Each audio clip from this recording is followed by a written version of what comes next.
ॐ कृष्णाय वासुदेवाय हरे परमात्मने प्रणतक्लेशनाशाय गोविन्दाय नमो नमः। गोविन्दाय नमो नमः।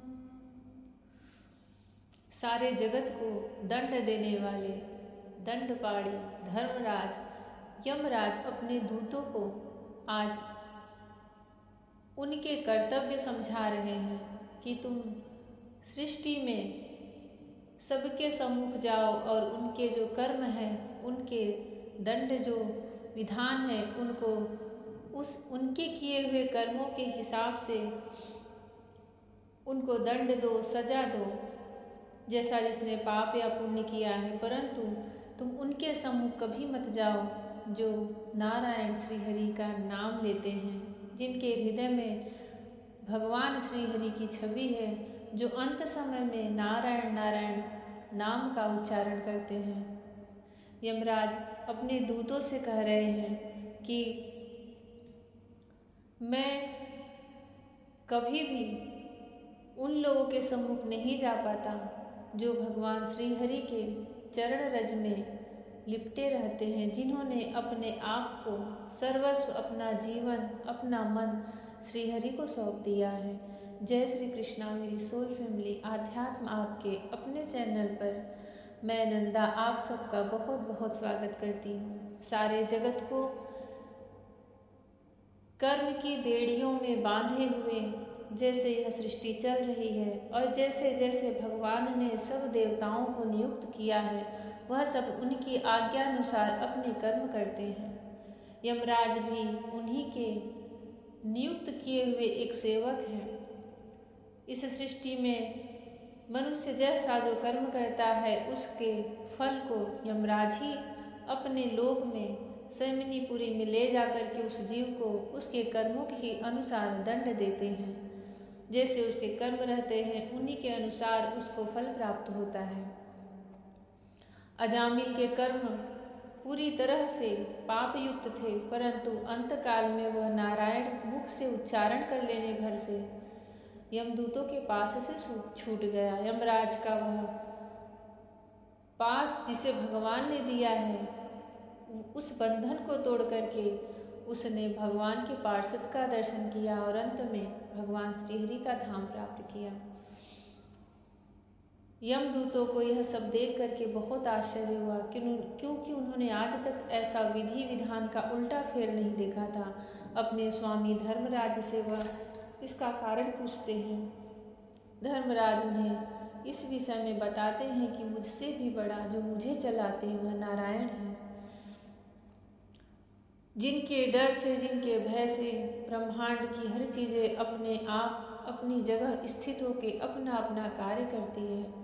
सूर्य उन्हीं के भय से चमकता है, चंद्रमा उन्हीं के भय से शीतलता देती है, अग्नि इंद्र उन्हीं के भय से वर्षा करते हैं। सबका अपना अपना कार्य है। मैं भी उन्हीं की भय से, उन्हीं की आज्ञा से अपने कार्य में नियुक्त हूँ।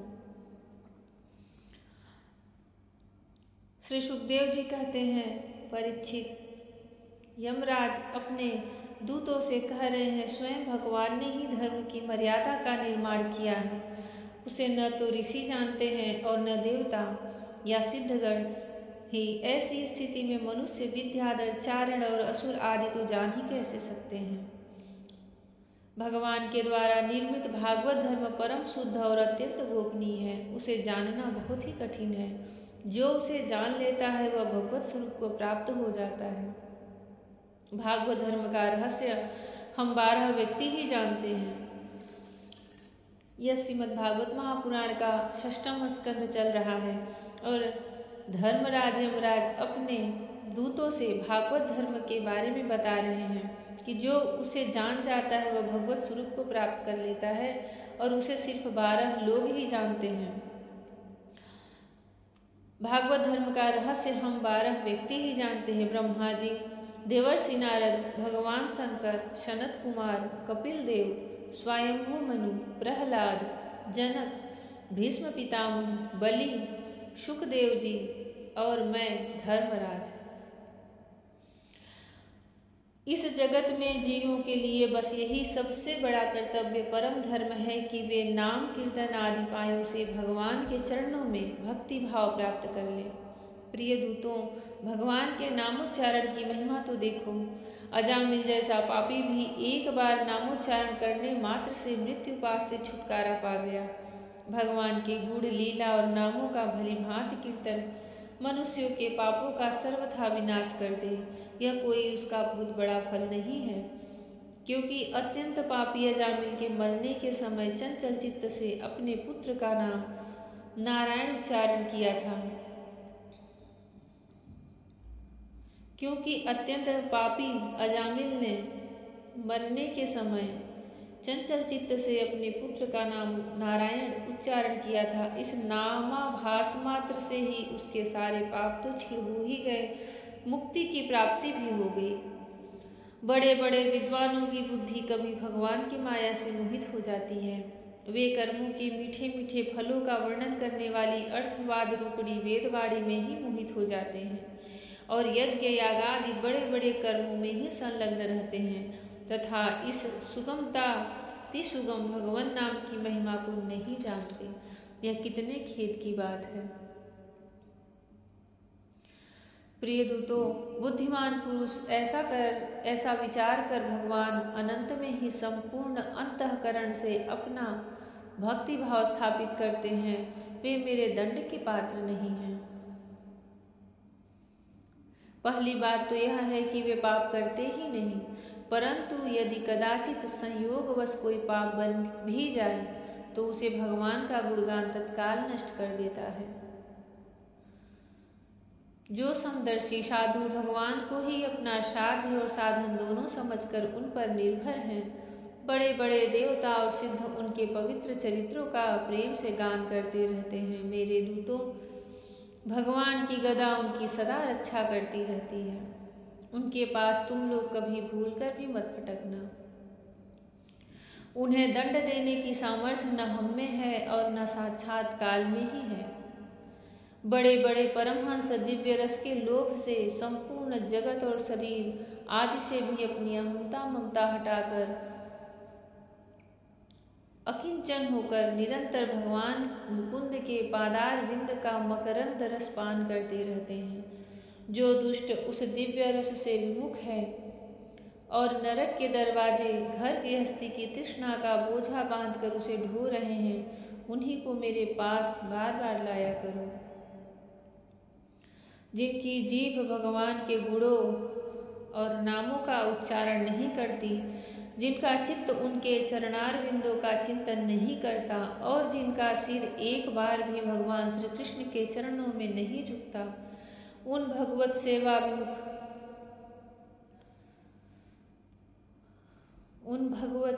विमुख पापियों को ही मेरे पास लाया करो।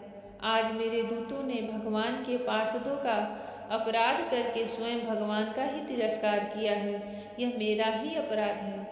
पुराण पुरुष भगवान नारायण हम लोगों का यह अपराध क्षमा करें। हम अज्ञानी होने पर भी उनके निज जन और उनकी आज्ञा पाने के लिए अंजलि बांधकर सदा उत्सुक रहते हैं। अतः परम मान्वित भगवान के लिए यही योग्य है कि वे हमें क्षमा कर दें। मैं उन सर्वांतर्यामी एक रस अनंत प्रभु को नमस्कार करता हूँ। जय श्री कृष्ण। श्री सुखदेव जी कहते हैं, परीक्षित, इसलिए तुम ऐसा समझ लो कि बड़े से बड़े पापों का सर्वोत्तम अंतिम और पाप वासनाओं का भी निर्मूल कर डालने वाला प्रायश्चित यही है कि केवल भगवान के गुणों, लीलाओं और नामों का कीर्तन किया जाए। इसी से संसार का कल्याण हो सकता है। जो लोग बार बार भगवान के उदार और कृपापूर्ण चरित्रों का श्रवण कीर्तन करते हैं, उनके हृदय में प्रेममयी भक्ति का उदय हो जाता है। उस भक्ति से जैसे आत्मशुद्धि होती है, वैसी कृच्छ, चांद्रायण आदि व्रतों से नहीं होती। जय श्री कृष्ण।